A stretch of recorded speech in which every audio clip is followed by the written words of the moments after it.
noite, gente, tudo bem? Hoje a gente vai dar início na nossa aula 4, falando um pouco sobre ataques de redes e vulnerabilidades, né?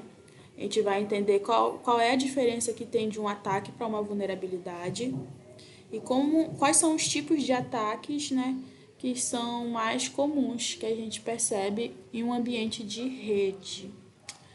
Deixa eu começar a apresentação.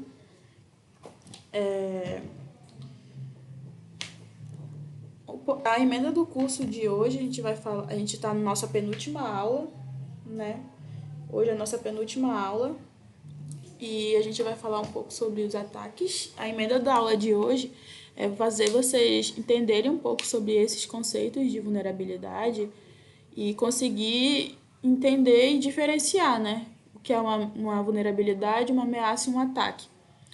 A gente vai identificar os tipos desses ataques, né? Vocês vão ver mais adiante. Entender como é que isso se correlaciona com serviços expostos e como isso acaba se tornando um risco.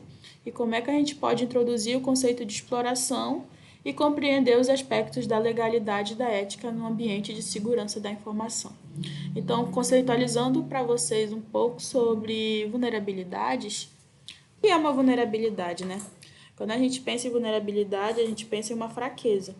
E é isso que uma vulnerabilidade se trata. Né? Imagina vocês, por exemplo, que a casa de vocês tem uma janela que não tranca direito. Isso, por exemplo, é uma vulnerabilidade. Né?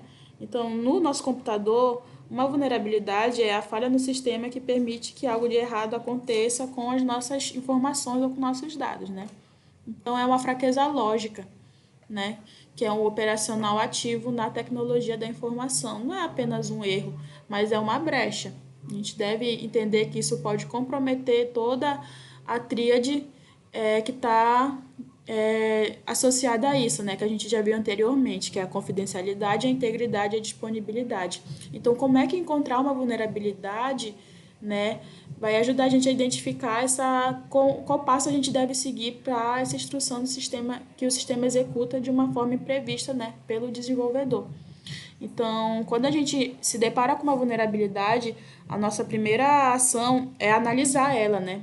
Perceber por que aquela vulnerabilidade está ali e o que é que torna aquilo uma vulnerabilidade. Então, a vulnerabilidade ela não é um erro comum. Então, a gente tem que saber ponderar o que é um bug e o que é uma vulnerabilidade. A partir de que momento o meu erro deixa de ser um erro bobo para se tornar um erro que vai comprometer toda a integridade do meu sistema, né? Isso é uma maturidade técnica que a gente desenvolve ao longo de estudos, ao longo de exercícios. Então, um bug, né, por exemplo, ele pode causar uma execução ou uma falha de funcionalidade. Por exemplo, adicionar um botão no sistema e o botão não funciona. É um bug, né? Mas uma vulnerabilidade, ela permite que o controle do fluxo ou acesso de dados protegidos ele seja comprometido. Por exemplo, que um usuário comum acesse a página do administrador, por exemplo. Isso é uma vulnerabilidade. Então, nem todo código mal escrito ele é perigoso, mas todo código vulnerável é um vetor de ataque. Então, a partir desse pensamento, a gente entende que toda falha ela acontece a partir de não olhar como é que aquilo vai prejudicar o futuro daquela aplicação, né? A gente deve sempre pensar como é que futuramente o meu usuário ele pode acabar comprometendo, por exemplo, a confidencialidade ou a integridade ou a disponibilidade do meu sistema. Então, a partir disso, a gente começa a avançar o conceito e entender um pouco sobre ameaça, né? Mas quem é essa ameaça? A ameaça, na real, é o agente que ele é capaz de concretizar o risco, né? Então, a ameaça, ele é como se fosse a pessoa ou um grupo. Ele pode ser, tipo, uma pessoa curiosa, por exemplo, um jovem que está espionando, que quer desenvolver as técnicas de invasão, ou até grupos ou governos, né? Porque o governo também financia esse tipo de ação, né? Grupos também poderosos, que têm poder aquisitivo, financiam esse tipo de mercado justamente porque há verba, né? Há um interesse genuíno em capturar essas informações. Então, entender o perfil é o que motiva os recursos da ameaça e que define o investimento e a sofisticação da estratégia de defesa que a gente vai implementar. Então, quando a gente começa a tentar, né, analisar de uma forma mais crítica, a gente percebe que tipo de público a minha aplicação está atraindo, que tipo de ataque o meu serviço está atraindo, né? Então, pressupõe a partir dessas perguntas. Então, o ataque, ele é a ação na prática. Então, o ataque ele é o evento onde a ameaça ela vai explorar ativamente a vulnerabilidade através de um método específico. Pode ser um momento da execução, por exemplo, onde o código é explorado, que é o famoso exploit, ou quando ele interage com uma falha para atingir um objetivo, seja ele a exfiltração de dados, exfiltração, né? Ou a interrupção de um serviço crítico. Então, eles congestionam a rede, né? Eles acabam comprometendo essa disponibilidade justamente porque quando o sistema está fora de ar, é onde há mais probabilidade de haver um ataque, né? Então, o ataque, ele é quando essa pessoa, como eu mencionei, né? Esse ladrão ou essa pessoa de má índole, ela busca usar essa vulnerabilidade para entrar, né, dentro dessa aplicação. Como eu mencionei para vocês anteriormente o exemplo da janela lá, que tem uma janela quebrada numa casa. Então, é como se o ladrão, né, ele usasse essa vulnerabilidade, que é a janela, para entrar. E quando ele usa esse exploit, né, é como se fosse a chave mestra feita especificamente para aquela falha. Então, quando ele vai atacar, ele não vai atacar às cegas, ele sabe muito bem o que é que ele está fazendo lá. E por saber o que ele está fazendo lá, ele acaba executando tudo rápido e tudo bem feito, justamente porque ele tem esse preparo. Então, isso acaba colocando em risco toda aquela tríade que a gente viu, né? A tríade de confidencialidade, integridade e disponibilidade. Então, o risco ele não se torna só um palpite, mas é sim um cálculo. A gente vai ver como é que a probabilidade disso acontecer vai impactar diretamente o futuro da minha aplicação. Então, para pessoas que estão calouras, né, que estão adentrando agora no mundo da TI, é interessante vocês entenderem que na segurança da informação, né, é fundamental entender que um sistema ele pode ter várias vulnerabilidades, mas se elas não são acessíveis pela rede ou não afetam os dados sensíveis, o risco ele pode ser menor do que uma única falha, né? Então, às vezes, o teu sistema pode ter vários contras, né? Vários bugs. Mas se tiver uma vulnerabilidade que está envolvendo exposição de dados em rede, isso já se torna um perigo justamente porque essa falha acaba se tornando exposta, né? Acaba se tornando pública. Então, o risco ele pode, querendo ou não, ser maior. E isso, com certeza, compromete toda a disponibilidade do sistema. Então, agora fazendo essa analogia com a casa digital, né? Se uma rede ela fosse uma casa, a fechadura eletrônica com uma senha padrão de fábrica seria a vulnerabilidade, né? Por exemplo, digamos daquela famosa pessoa que vai configurar o roteador e coloca a senha admin 123 ou admin. É muito comum a gente ter muito acesso a. Se vocês podem até testar isso na casa de vocês. Muitos provedores eles colocam o acesso do administrador admin, né? Eles colocam admin justamente para não ter, por não fazer questão dessa parte de segurança, né? E acaba que o atacante é o indivíduo que conhece essa falha e decide testar essa senha, né? Então, a partir do momento que as pessoas tomam conhecimento que a senha é uma coisa simples, que não é uma coisa tão trabalhada, isso acaba se tornando uma vulnerabilidade porque as pessoas acabam sabendo disso. E quem sabe, mais pessoas também acabam sabendo.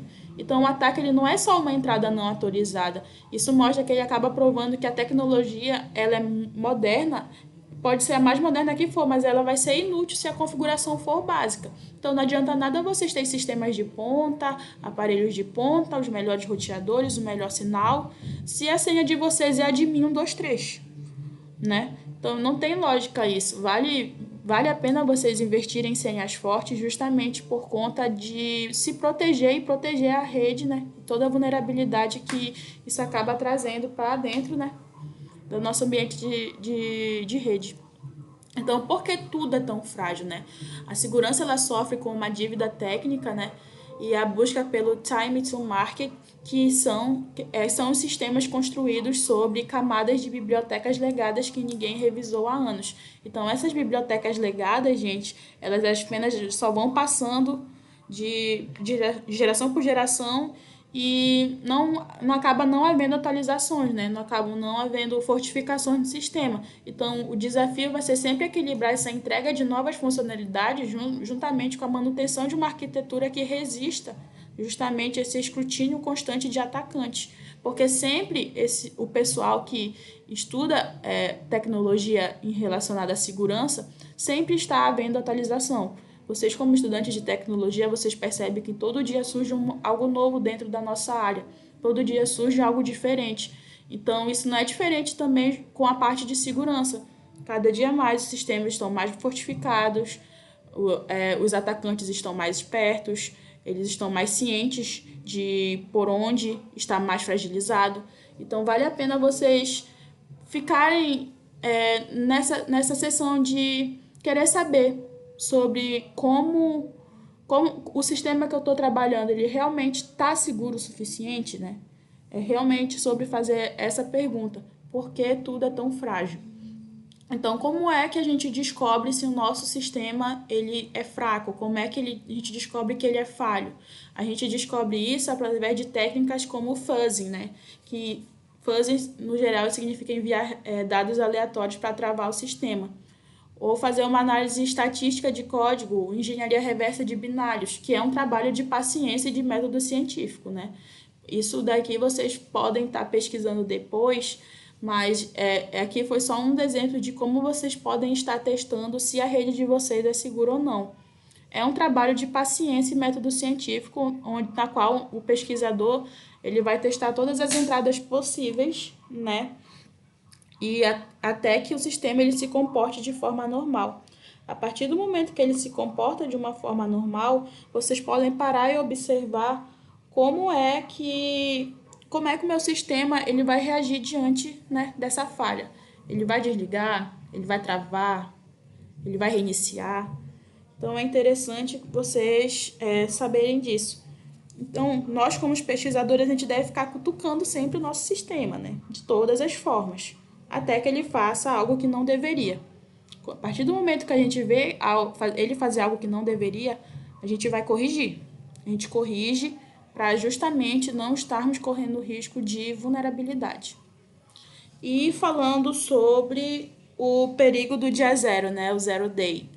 Esse termo ele refere justamente ao fornecedor de software que tem exatamente 0 dias para corrigir a falha, pois já está sendo explorado no mundo real.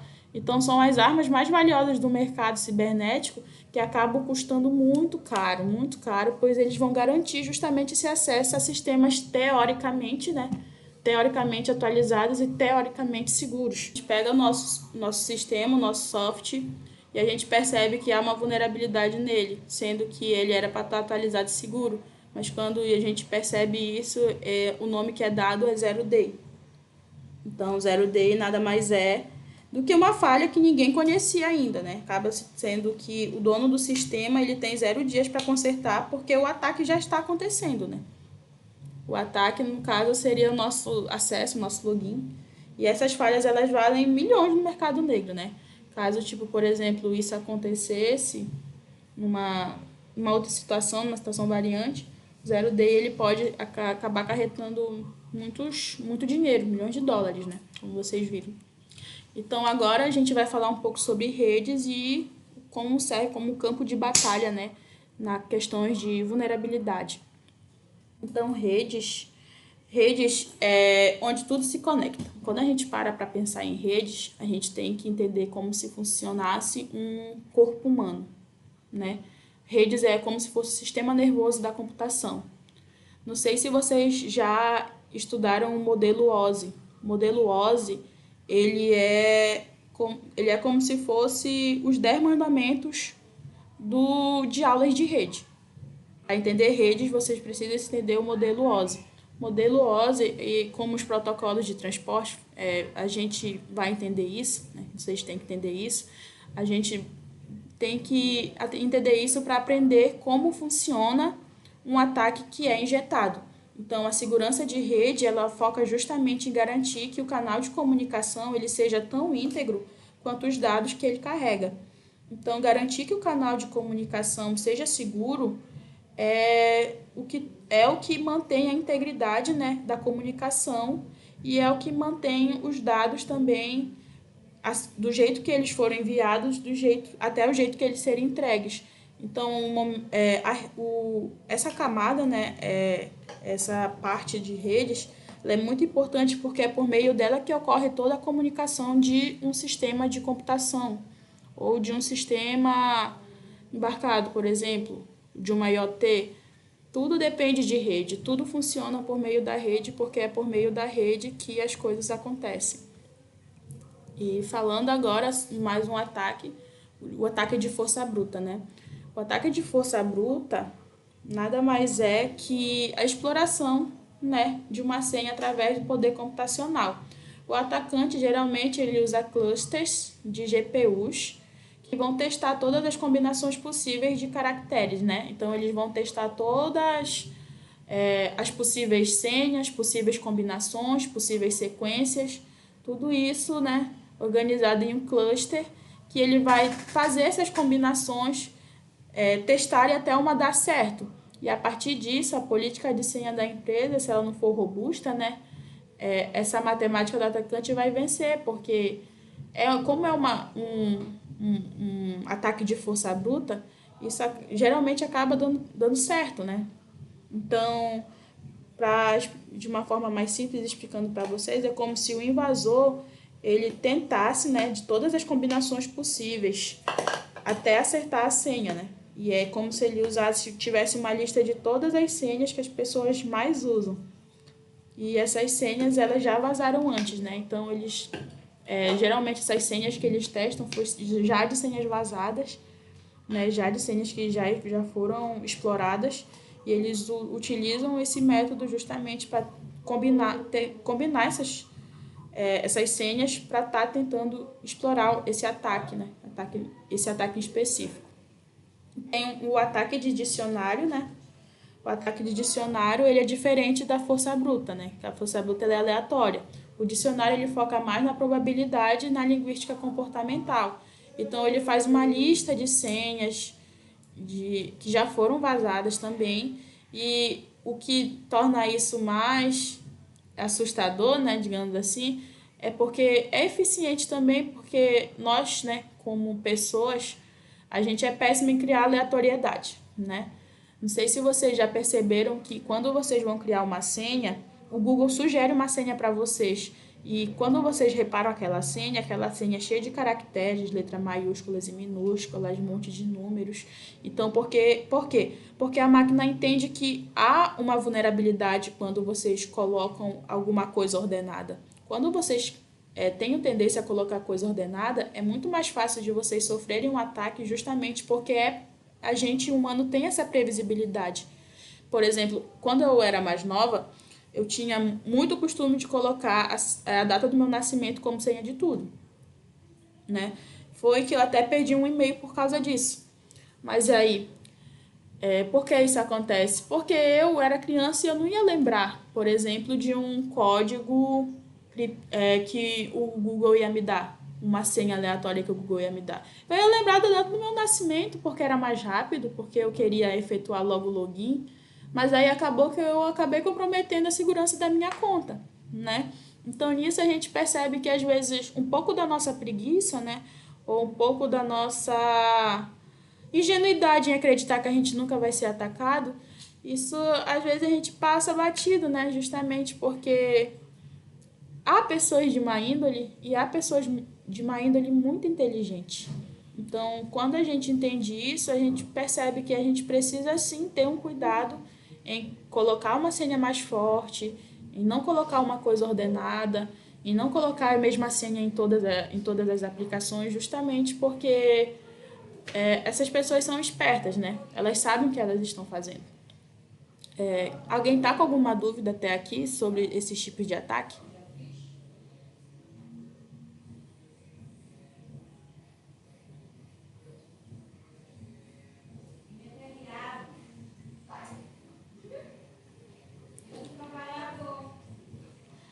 Tá, então eu vou dar continuidade aqui. Agora falando sobre o DOS, né? O DOS ele é como se fosse um engarrafamento que a gente dá na nossa rede. Tem gente que fala DOS e DDoS também. DDoS é como se você fosse um ataque de negação de serviço, né? Ele foca em deixar a rede congestionada, tão exausta, que acaba inundando a banda larga, comprometendo toda a velocidade da rede. Então, isso ele está focado mais no volume do que justamente para ele estar consumindo, né, essa tabela de conexão do servidor, causar esse cansaço, essa exaustão, essa lentidão, que o objetivo é tornar esse custo de processar a requisição maliciosa mais caro do que o servidor pode suportar. Então, a intenção desse ataque é justamente deixar a rede sobrecarregada para ela trabalhar de uma forma lenta. Aí, quando ela trabalha de uma forma lenta, fica mais difícil dela perceber que está ocorrendo um ataque, né? Porque a partir desse momento ocorre justamente esse ataque justamente por conta que há esse congestionamento. E esse congestionamento ele compromete, né, toda a vigilância, toda a forma inteligente que o nosso sistema está, porque ele vai estar focando justamente em administrar essa banda larga, né, essa quantidade de dados. Gente, acho que o meu notebook vai desligar de novo aqui, justamente porque está dando muita queda de energia aqui nesse lado.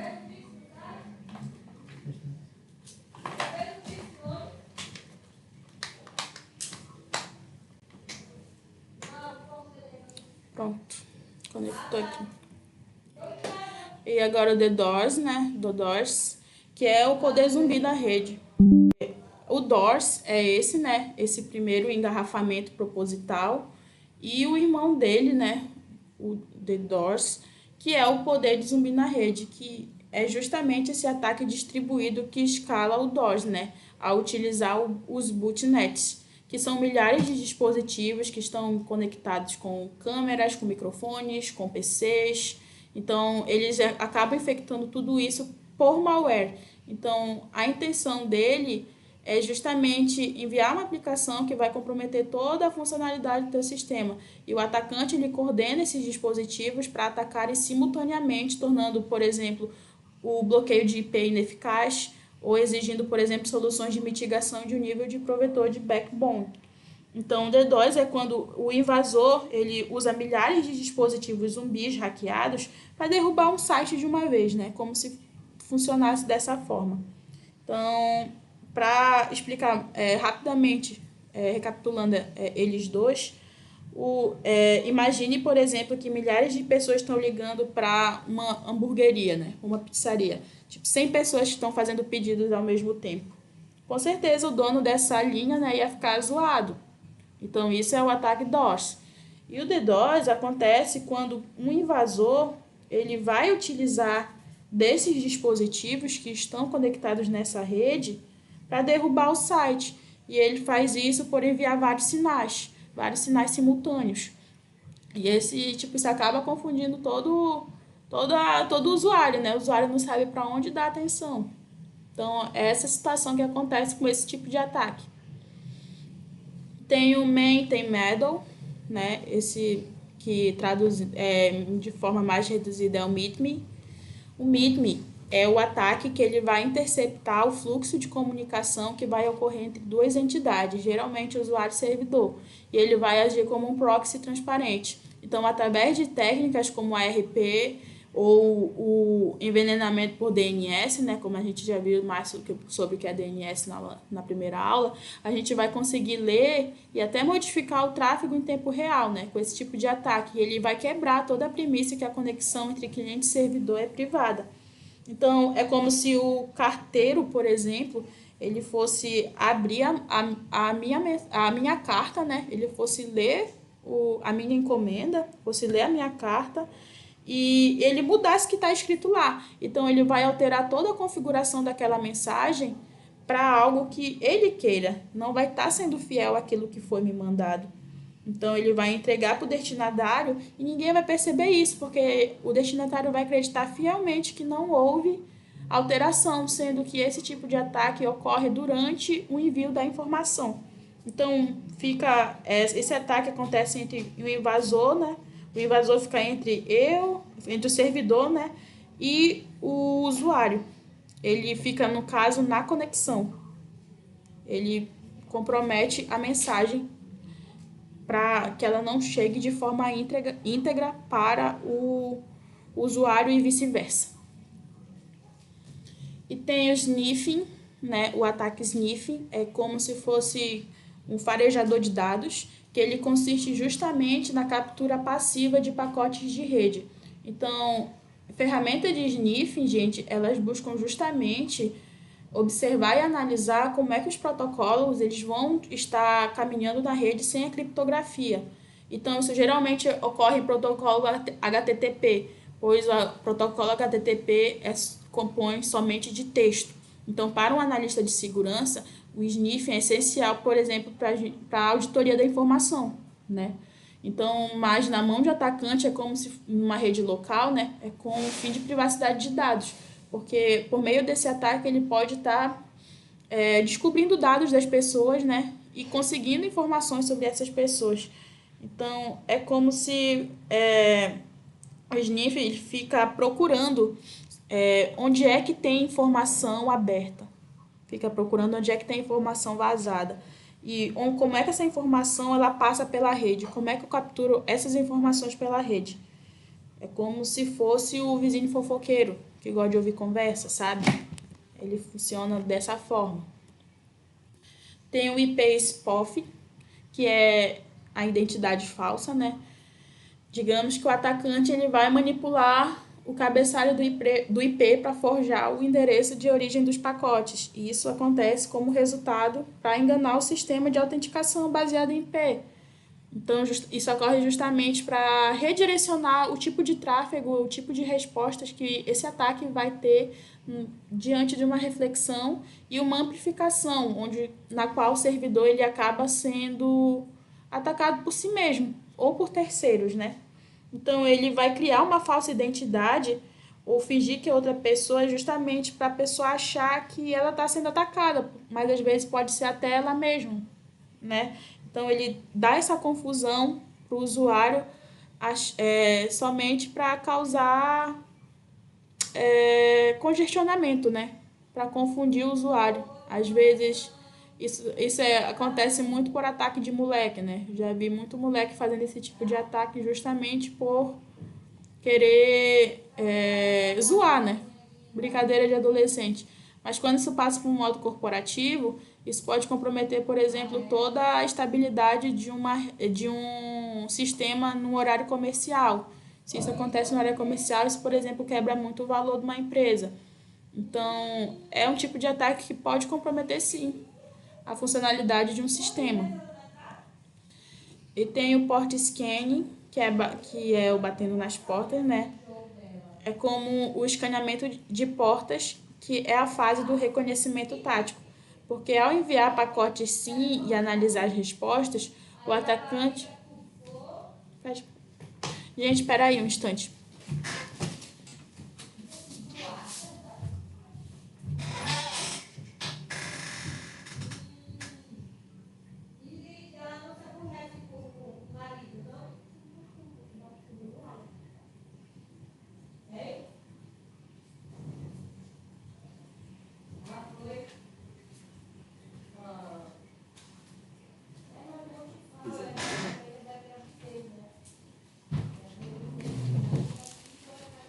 Vou dar um recado aqui pra vizinha linguaruda que não cala a boca. Então, gente, falando agora sobre o port scanning, né? Voltando a falar um pouco, é como se fosse o atacante que descobre quais serviços eles vão estar ativos e quais versões de software vão estar rodando, Então, é o mapeamento que ele acontece e é necessário para escolher qual tipo de exploit específico ele vai ser usado para uma próxima fase. Então, ele vai bater em todas as portas, né? Todas as portas que estiverem abertas. E a que estiver aberta, ele vai atacar e vai tentar invadir, né? É um ataque de porta em porta, que ele vai verificar qual porta vai estar mais vulnerável para infiltrar o ataque a partir daquela porta. E tem os protocolos inocentes, né? Os protocolos inocentes fundamentais na internet, eles foram criados sem camadas nativas de segurança. O DNS, por exemplo, né, ele pode ser sequestrado e o BGP, que cuida das rotas globais, ele pode ser enganado para desviar o tráfego de países inteiros. Então, entender que essas fraquezas estruturais, às vezes, diferencia o técnico do arquiteto de segurança, porque muitas vezes a gente consegue sim identificar o erro, mas vocês conseguem solucionar aquele problema, né? Identificar é fácil, mas trazer a solução para ele, às vezes, é o que vai dar mais dor de cabeça. Porque a gente precisa entender qual é realmente a raiz daquele problema e por que aquele problema acontece. E entender também qual método eu posso estar aplicando para justamente eu estar fechando essa eficácia, né? Fechando esse sistema de segurança, tornando ele fortificado. E agora, né, falando um pouco sobre o alvo, os principais alvos, né, que são as aplicações web.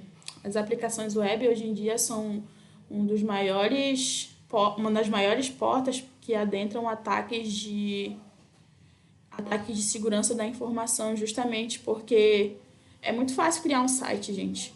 É muito fácil criar um site e muito mais fácil ainda tu criar um site para enganar as pessoas hoje em dia. Basta ter um layout bonito. Então, como é que as aplicações web acabam se tornando alvos? Então, a web ela acaba se tornando uma vitrine exposta. Por quê? Porque hoje em dia a gente tem acesso à informação de todo mundo, né? E por ter acesso à informação de todo mundo, muita informação ela fica exposta e diversificada e tem um acesso concedido de uma forma onde não há impasses, né? Então, aplicações web acabam se tornando uma superfície gigantesca de ataque devido a essa acessibilidade global. Então, por elas servirem de ponte direta entre o usuário e o banco de dados, né, isso acaba trazendo mais ainda vulnerabilidade justamente porque qualquer falha na validação de entrada vai comprometer não só o site, mas sim toda a infraestrutura que está por trás dele, né? Então, a gente vai entender agora sobre um pouco desses ataques, né? Falando agora sobre o primeiro tipo de ataque web, né, que é o SQL injection, que ele com certeza é um dos mais famosos que tem. E ele ocorre justamente, né, quando a aplicação ela falha em sanitizar os dados de entrada, permitindo que o ataque ele injete comandos SQL na consulta original. Isso resulta geralmente na exfiltração de bases de dados inteiras, alterando nos registros financeiros e até na execução dos comandos do sistema operacional no banco de dados. Então, é como se o invasor ele tentasse enganar o site através de um campo de texto, como de login, e envia um comando para o banco de dados entregar todas as senhas com todos os usuários. Então, esse ataque é um dos ataques mais comuns que ocorrem, né, que eu percebo. Eles utilizam esse tipo de ataque justamente para estar conseguindo esses dados, né, e tá conseguindo conseguir essas informações dos bancos de dados, onde qual ele vai entregar senha, vai entregar login. Então, eles utilizam isso justamente para conseguir isso. Tem o cross-site sprint, que é o XSS, né, que foca na execução de scripts maliciosos no navegador da vítima.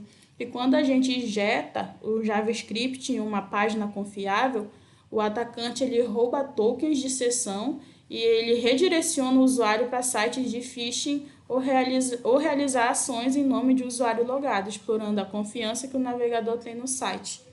Então, quando o invasor ele vai, por exemplo, colocar o código malicioso dentro de um site confiável, né? Ele já, às vezes, isso acontece muito no torrent, né?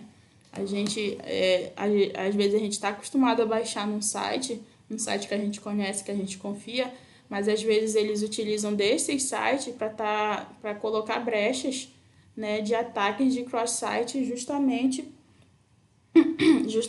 porque quando a gente entra no site, ele vai rodar no navegador e a gente nem vai perceber e aquilo já vai começar a roubar os nossos dados, roubar os nossos logins de acesso. Então isso acontece, às vezes, isso acontece, né? Às vezes acontece debaixo dos nossos olhos e a gente não está nem percebendo isso. Para vocês verem como as aplicações elas estão avançando, o quanto o avanço delas na área de UX avançam, que isso acaba afetando também essa parte de segurança, né? Por mascarar cada vez mais esses ataques e tornar eles os mais amigáveis, digamos assim, possíveis, porque a gente olha para aquilo, a gente acredita fielmente que aquilo é de um site oficial, né? Mas acaba que não. E agora falando sobre o terceiro tipo, né? Que é a autenticação quebrada, que ocorre quando há falha dos mecanismos de login, recuperação de senha ou de gerenciamento de sessão. Então, esses exemplos, eles incluem justamente senhas fracas, que os sistemas permitem, por exemplo, sessões que não expiram após o layout, por exemplo, ou IDs de sessões previsíveis, que são aqueles IDs que a gente, tipo, 1, 2, 3, são esses IDs que a gente sabe quais são a sequência deles. Então, se há falha nessa autenticação, todo o resto do sistema vai estar comprometido, porque aquelas permissões iniciais ela acabam se tornando irrelevantes, né?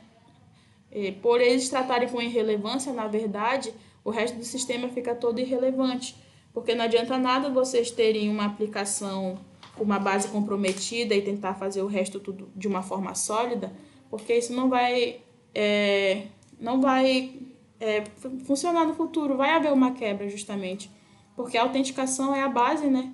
É a base para um sistema funcionar de uma forma correta, tanto falando de forma legal, né, como de uma forma computacionalmente falando, uma forma de como se a autenticação fosse a base para o sistema funcionar. A segurança é a base para o sistema dar continuidade.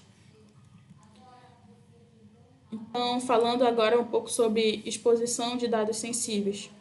Muitas aplicações, gente, elas falham em querer proteger adequadamente dados sensíveis como senhas, né? Tudo isso de uma forma simples, né? Às vezes nem utilizando token, né? Não utilizando criptografia, não fazendo autenticação. E isso eles acabam incluindo algoritmos de hash fraco, né? Ou uma transmissão de dados sem criptografia, como eu mencionei. Então, no caso de uma invasão, esses dados eles se tornam capital para o atacante. Continuidade, falando agora sobre a deserialização insegura, que é um ataque sofisticado que ele vai explorar justamente a forma como os objetos de dados são remontados pelo servidor.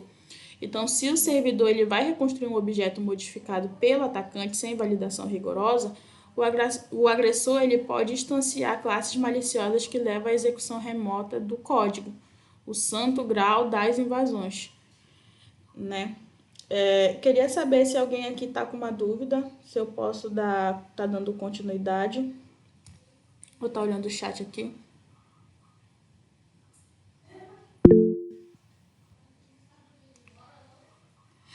A deserialização insegura é um ataque, né, que ele é bem mais elaborado que os outros.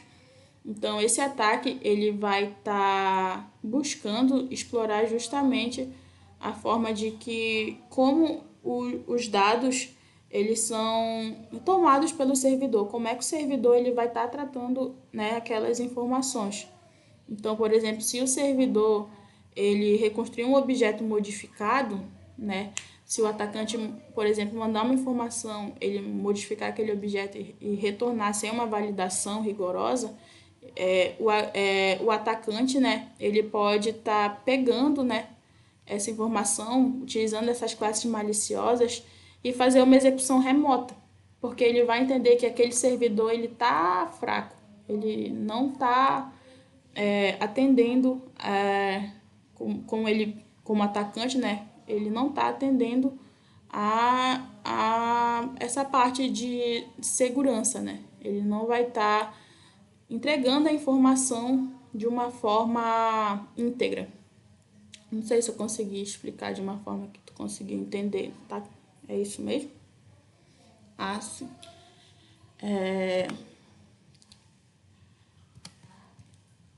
Eu posso dar continuidade? Eu retorno um pouco. Tá.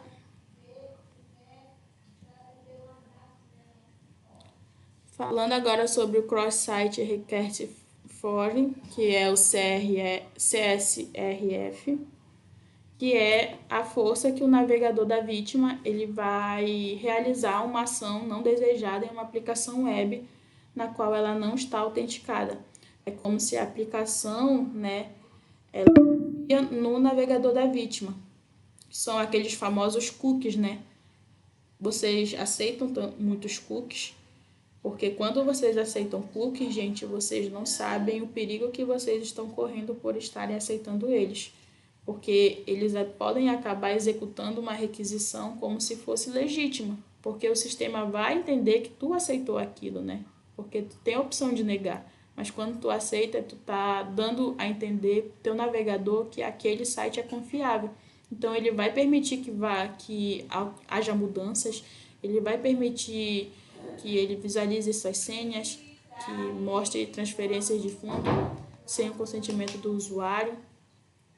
Então, é nesse sentido que esse ataque ele funciona, né? É por meio de cookies que são oferecidos, né, por site.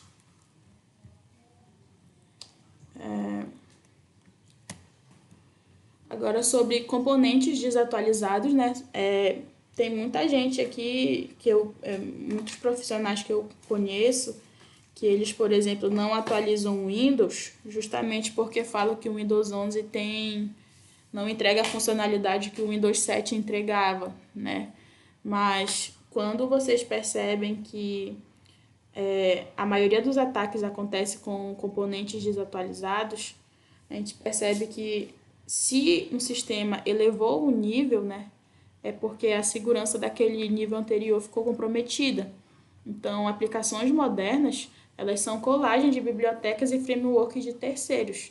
Então, a partir do momento que vocês usam esses componentes com vulnerabilidades que já são conhecidas, é como dar um passo em direção ao desastre, né?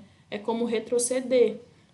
Então, gerenciar essas dependências é uma tarefa que vai exigir que haja uma certa vigilância, que haja uma automação constante, justamente porque essas vulnerabilidades, como já estão divulgadas, né, já são conhecidas, elas vão ser exploradas por um possível atacante, né? Então, é importante manter sempre o software de vocês atualizado, verificar se há atualização, justamente por conta que os invasores exploram isso, né? Sistemas desatualizados. E falhas de configuração de segurança, né?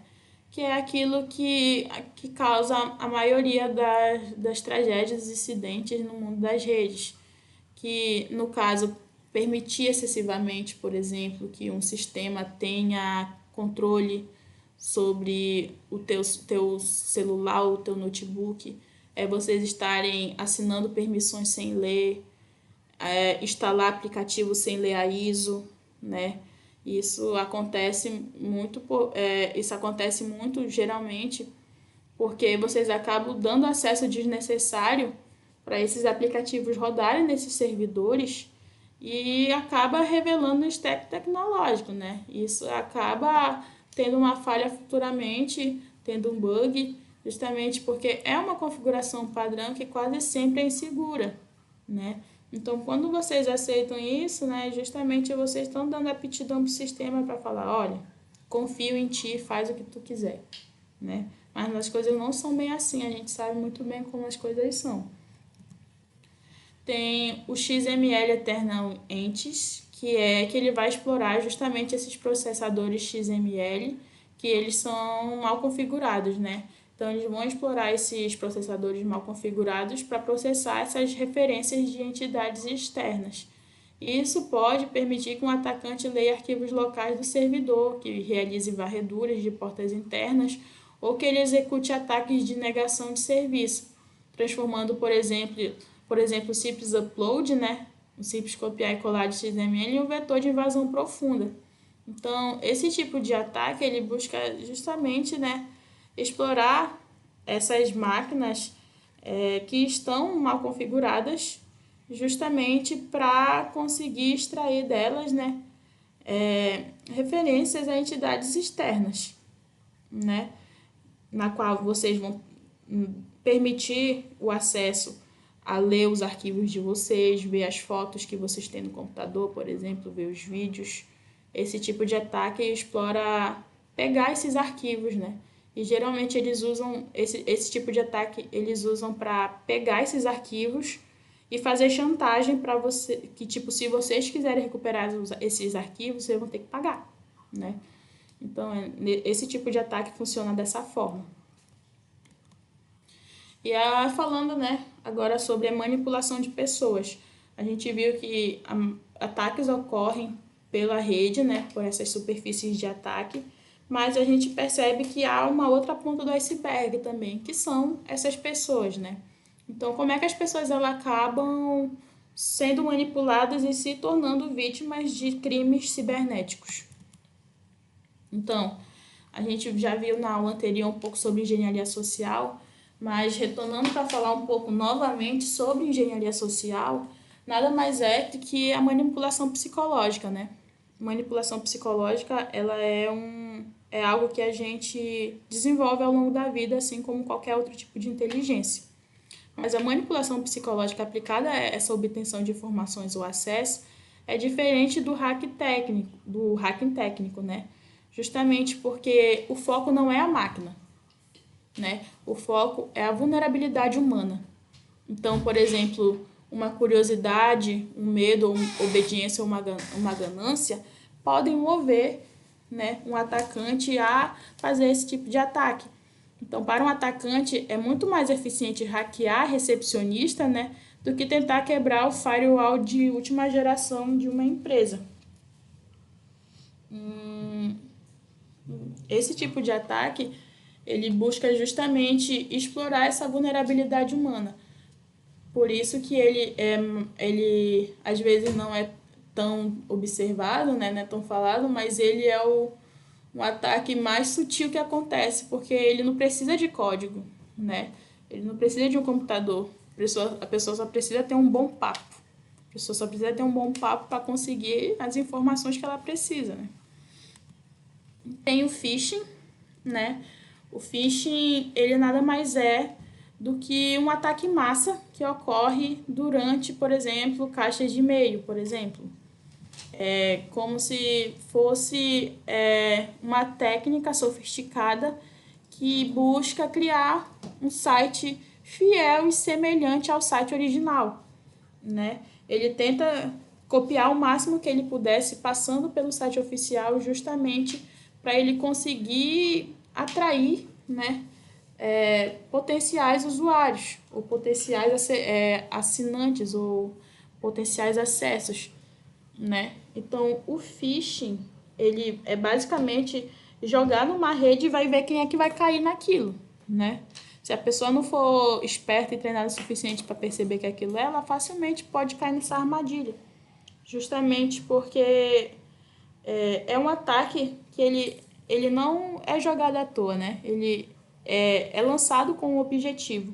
Então, o invasor ele busca justamente estudar como é que é o comportamento do meu usuário, que tipo de e-mail ele gosta de receber, tanto é que geralmente, se vocês forem olhar a caixa de e-mail de vocês no spam, geralmente acontece muita entrega de phishing, né?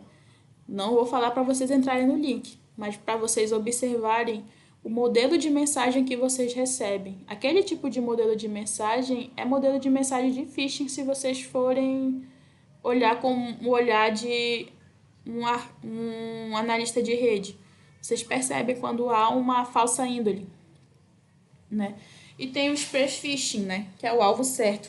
Que diferente do phishing anterior que eu mencionei, né? O phishing genérico, o spear phishing ele é customizado justamente para um indivíduo, né? Então é como se se o atacante ele fizesse um site dedicado para aquele usuário, justamente na intenção de fazer ele ser enganado, justamente para entregar aquilo que o usuário está procurando. Então ele busca geralmente dados confiáveis, né, de fontes abertas, para ele estar criando uma narrativa perfeita. Isso acontece muito com sites de banco, né? Sites de banco, sites de aposta. Então eles acabam criando uma técnica usada por grupos de APT, né, que é o grupo de Advanced Persistent Threats, que busca justamente ganhar o primeiro acesso em redes corporativas. E é por meio desses ataques que eles obtêm informações, justamente porque o usuário geralmente ele cai, né? Porque como é um ataque direcionado e esse atacante ele estuda esse usuário, ele vai entender qual tipo de necessidade ele deve estar, qual tipo de solução ele deve estar entregando para a necessidade que o usuário está procurando, né? E tem o phishing e o smishing, que são extensões, né, do phishing para voz e o smishing para SMS. No caso, esses atacantes eles utilizam de engenharia social, né? Novamente, para criar uma certa urgência, um tom de urgência. Geralmente isso acontece por ligações que vocês recebem do presídio, né? SMS pedindo dinheiro. Nesse tipo de ataque, eles são frequentemente se passando por um suporte, se passando por uma entidade ou por um departamento. E eles utilizam voz humana justamente para entregar essa legitimidade que um SMS, por exemplo, que essa voz entrega, ou uma legitimidade com o SMS do banco, né, que remove a barreira de desconfiança natural do usuário. Então, eles sempre, vocês podem reparar, de vez em quando, vocês podem receber um e-mail falando, mande não sei o que, não sei o que, mande a seguinte mensagem, concorra a 10 mil reais. Isso é coisa de smishing. Deixa eu ver aqui. Tá, gente, retornando aqui, né, de onde a gente parou. Deixa eu ver.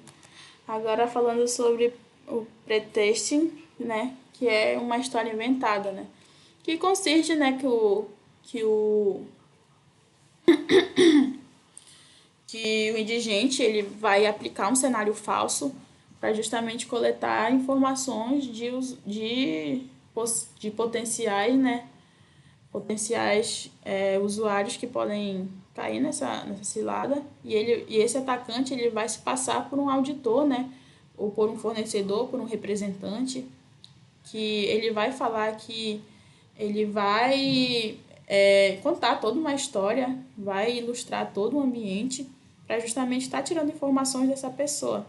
E esse tipo de ataque ele dá certo quando justamente o atacante ele consegue sustentar essa mentira. Ele consegue criar esse cenário tão bem que ele consegue fazer a vítima acreditar em tudo que ele fala. Então, ele vai fornecer detalhes técnicos, ele vai fornecer todo o benefício que a pessoa vai ter, por exemplo, se ela dá continuidade no serviço. Então, ele faz isso justamente para validar essa identidade falsa perante a vítima e a vítima confiar nessa entidade, né? Confiar nesse invasor, né? Nesse atacante, achando que ela vai estar fazendo um grande serviço para ela, né? Mas na verdade ela está fazendo um grande serviço, né? Porque esse tipo de ataque justamente querer, né? Criar esse cenário e sustentar esse cenário, né? E aí tem as mais diversas finalidades, né? Pode ser extorsão, monitoramento, invasão e a partir daí vai. Esse tipo de ataque busca justamente sustentar essa história, né? Tem o bait, né? Que é a isca, que ele joga, né? Com a ganância ou com a curiosidade. Ele deixa, por exemplo, o pendrive infectado com uma etiqueta atraente e uma área comum, né? Isso é clássico. Eu estudei em uma escola lá na minha cidade, né, que eles tinham muito disso. Tinha muita gente que estava levando, né, equipamentos de lá. E aí teve uma pessoa que... teve um momento que eles pegaram e infectaram uma máquina com um tipo específico de vírus, né? E como o dono dessa escola, ele trabalha com essa parte de conserto também, né? Quando a pessoa chegou lá com aquele aparelho infectado, ele logo soube quem é que estava fazendo esses roubos, né? Então, no caso, não foi como má índole, né? Mas isso é um exemplo clássico, né? Que a gente usa para, por exemplo, verificar, né? Quem é que está querendo manipular, né? Ou quem é que está querendo roubar. Ele usou naquela situação, né? Para ver quem é que estava roubando. Mas aqui, nesse sentido aqui, ele vai jogar justamente com essa ganância e com essa curiosidade humana, porque ele vai conectar o dispositivo para querer ver o conteúdo e a partir do momento que o usuário executar aquilo, vai rodar um código malicioso que vai querer abrir uma porta ou vai executar um comando no CMD sem autorização. Então isso acaba fazendo, né, trazendo toda essa desorganização para dentro de uma determinada rede.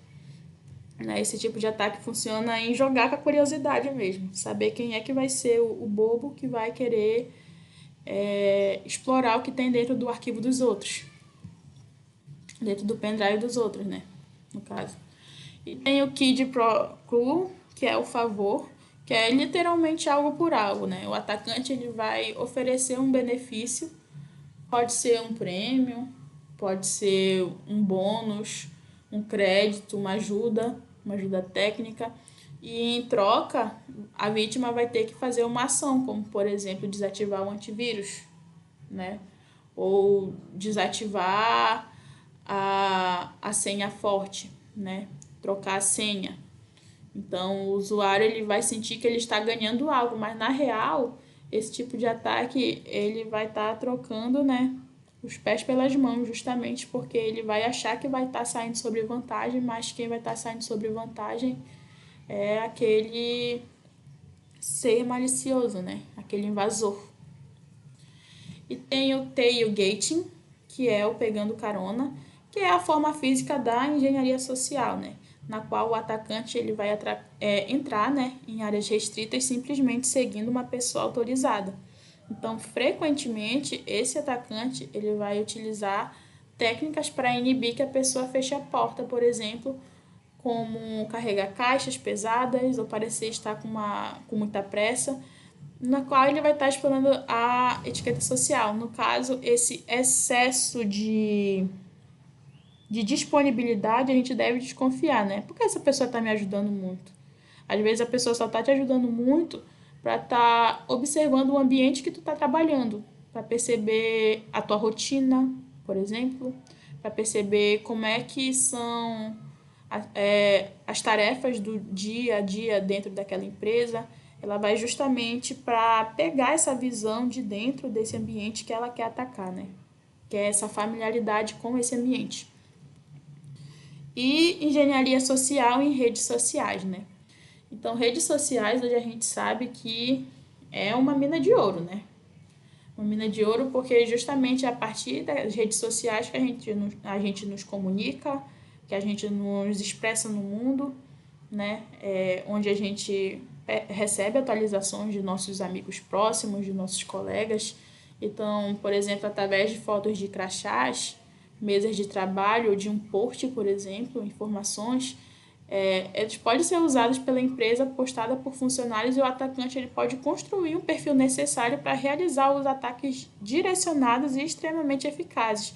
Porque a partir daquele momento que o atacante ele conseguir modelar a persona de um profissional, por exemplo, de um supermercado ou de uma farmácia, ele vai entender que vai haver uma facilidade maior em atingir eles, por ele saber como é o perfil daqueles trabalhadores, né, daqueles empregados. Então, ele e ele utiliza dessas redes sociais justamente para estar moldando o ataque que ele vai direcionar para aquela empresa, né? Então, esse tipo de situação acontece nesse sentido. E tem os gatilhos emocionais, né? Os gatilhos emocionais, eles, no caso, o sucesso dessa engenharia social, né? Ela acontece quando ele reside na suspensão do pensamento crítico. Os gatilhos, como o senso de urgência ou de autoridade, eles são usados para ter uma reação rápida. Então, quando eles colocam essa pressão, eles querem provocar um sentimento no usuário, é justamente porque eles querem ter uma reação quase instantânea, impedindo que a vítima ela perceba as inconsistências do ataque, né? Então, geralmente, essa pessoa se passa por diretor de alguma coisa ou como chefe de alguma coisa, justamente para quebrar essa estabilidade que o usuário vai ter, né? Então, ele trabalha justamente nessa parte emocional para estar arrancando informações ou arrancando senhas a partir desse tipo de ataque.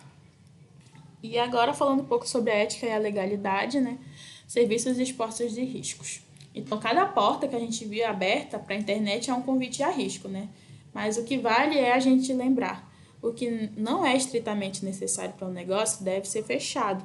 Então, a partir do momento que vocês perceberem que não há necessidade daquela aplicação estar me pedindo isso, vocês devem desconfiar. Por exemplo, por que que o site é, de, por exemplo, para mim efetuar um login no aplicativo de câmera está pedindo CPF? Por que a lanterna aqui está pedindo acesso aos meus contatos? Então, isso vai reduzir a superfície de ataque e acaba se tornando uma estratégia de defesa mais forte, justamente porque a pessoa vai perceber, né, que o profissional de segurança da informação ele trata justamente dessas questões. Ele analisa, né, todo esse contexto que a aplicação está sendo inserida, né? Então, falando sobre o perigo default, né? Default é vazio, a gente sabe, né?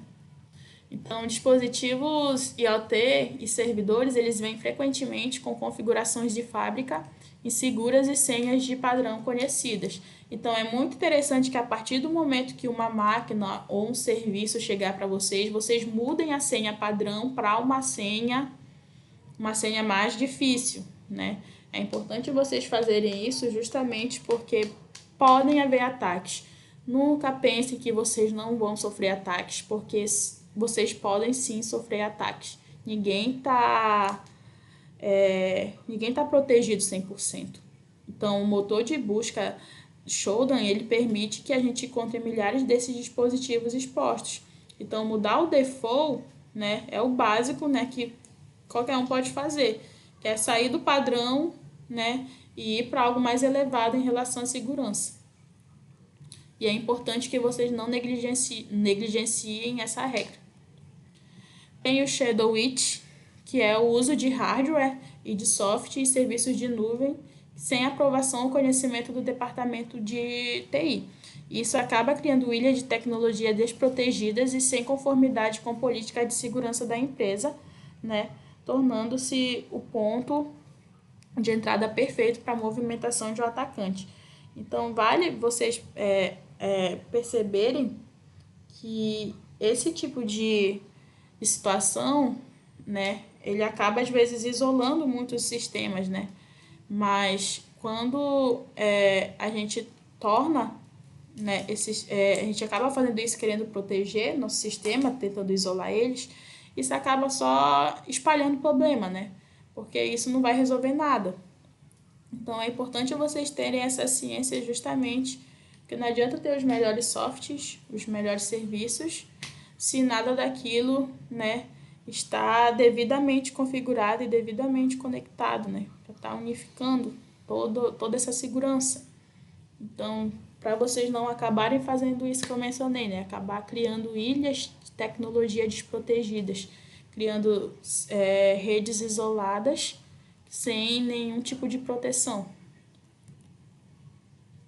O que é o exploit, né? Exploit é o software que é criado para aproveitar uma vulnerabilidade específica. O exploit é a ferramenta que a gente viu anteriormente que abre portas, né? O exploit é isso. E ele pode ser um script, por exemplo, que a gente injeta. E o exploit ele é a ponte técnica, né? Justamente entre a existência da falha e a obtenção de controle sobre esse sistema. E tem o payload. Payload é, no caso, o que é que o invasor está fazendo lá dentro, né? Ele vai instalar um vírus, ele vai roubar dado ou ele vai travar tudo. Então, acontece geralmente após esse exploit, após essa entrada pela porta, o payload ele é aquilo que vai executar lá dentro, né? O exploit é a entrada e o payload é o que é que vão fazer lá dentro. Então, após essa exploração, ele vai envolver escalar privilégios, ele vai querer mapear a rede, vai querer garantir essa persistência para que o atacante ele possa voltar, mesmo após o sistema ser reiniciado, né? Ele vai garantir que o retorno dele aconteça justamente porque ele vai deixar alguma coisa lá dentro que vai permitir que o retorno dele seja aceito. E tem, né, o hacker ético, né? O hacker ético, falando sobre o Blue Team, né? O profissional de segurança ofensiva, que falando sobre o Red Team, né, também, ele usa o conhecimento do atacante para fortalecer as defesas. Muita gente pensa que o inteligente é o hacker, né? É aquele que consegue invadir. Mas, né, se vocês entram com essa mentalidade, saibam que vocês ainda têm muito a aprender, justamente porque quem consegue encontrar, qualquer um consegue encontrar, mas quem é que consegue resolver isso, né? Então tem essa diferença entre um criminoso e um hacker ético, justamente porque é o propósito dele, né?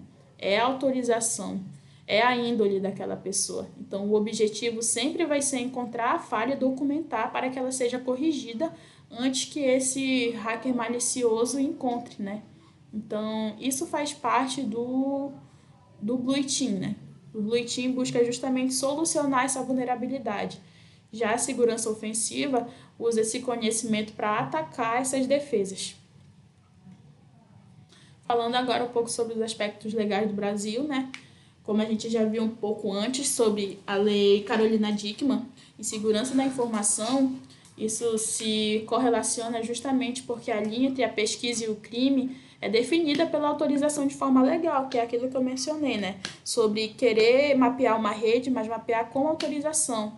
Então, vocês nunca devem testar uma ferramenta em sistemas que não são seus, né? Para que vocês não possuem uma permissão escrita, né? Que é o escopo de pentest, que são, né, que é a documentação do mapeamento, né, que o pentest faz após uma análise.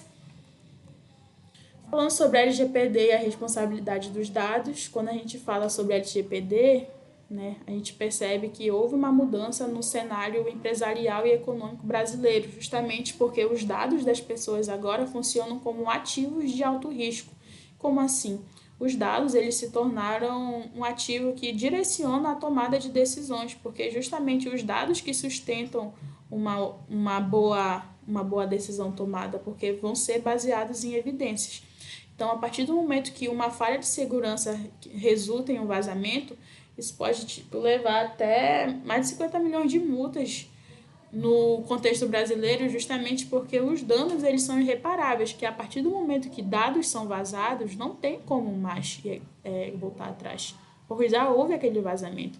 Então, a segurança ela deixou de ser um custo de TI para ser uma estratégia de sobrevivência, justamente por se tratar de CPFs, se tratar de pessoas reais, não se tratar somente de dados, né? Se tratar sobre a privacidade que as pessoas foram entregadas à rede.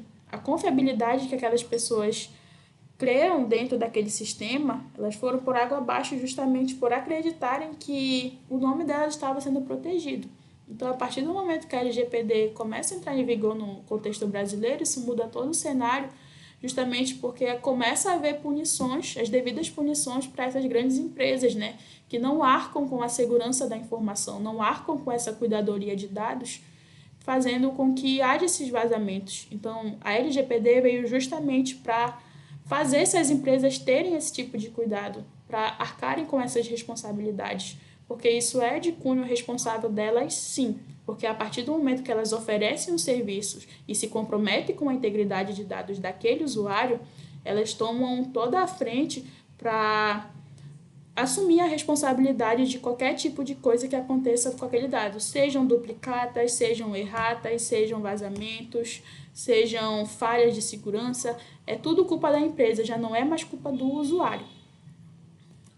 Então, falando agora um pouco sobre a consciência ética e profissional, né? Adquirir essas habilidades, elas podem destruir empresas ou proteger uma sociedade. Vale a partir da índole daquelas pessoas que aprendem. Então, tudo que vocês estão aprendendo aqui vai depender, vocês estão aprendendo de forma igual, mas a aplicabilidade que vocês vão usar isso vai a partir do caráter de vocês. Mas a ética a gente sabe que é algo inegociável, né? Não vale a pena você se tornar um grande profissional, ser um grande programador, um grande desenvolvedor e não ter essa ética para o perfil de tecnologia da informação, justamente porque isso é algo que o mercado requer, porque você vai estar tratando com dados sensíveis, você vai estar tratando com informações de pessoas. Então, um profissional de respeito é aquele que vai manter esse sigilo, vai manter essa ética, vai manter essa compostura justamente por lidar com esses milhares de informações. Então, ele vai utilizar a sua inteligência, o seu conhecimento justamente para construir esse ambiente digital de uma forma mais segura, né? De uma forma mais ética para todas as pessoas dentro daquele ambiente. Bom, gente, esse foi o fim da aula. Queria saber se alguém está com alguma dúvida, se alguém quer fazer alguma pergunta. Hoje a gente demorou mais um pouco que as outras aulas.